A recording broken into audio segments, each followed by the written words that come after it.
Have you ever met someone who lost everything and still folded his hands, not to ask, but to thank? This is not fiction.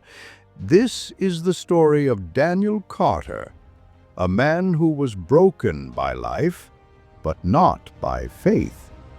And what happened next might just restore yours. Daniel was an ordinary man, a factory worker in Canada, a father of two, a loving husband, until one day the factory gates didn't open. A board read, "Permanently closed." No warning, no final paycheck, just silence. And then, chaos.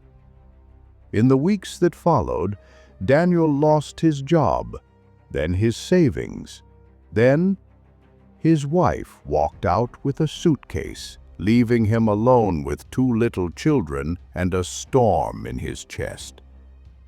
Soon, Daniel was sleeping on cold concrete, his kids wrapped in thin blankets. People passed by, some stared, some judged, most ignored. And what did Daniel do? He closed his eyes and whispered a prayer.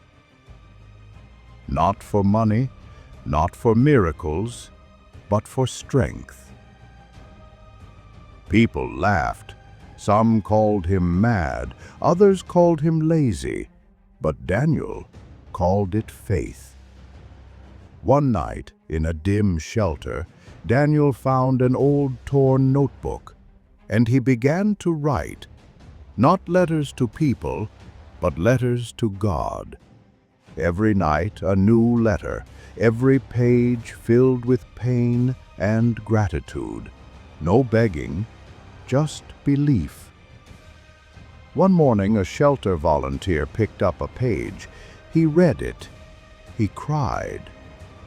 That letter was posted online. Within hours, it was everywhere. Screens lit up. People stopped scrolling. "I have nothing, but I still thank you." The line hit millions like a punch to the soul.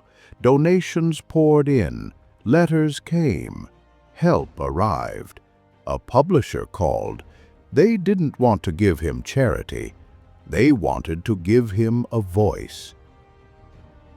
Daniel's book, Even in the Dark, I Thank You, became more than pages.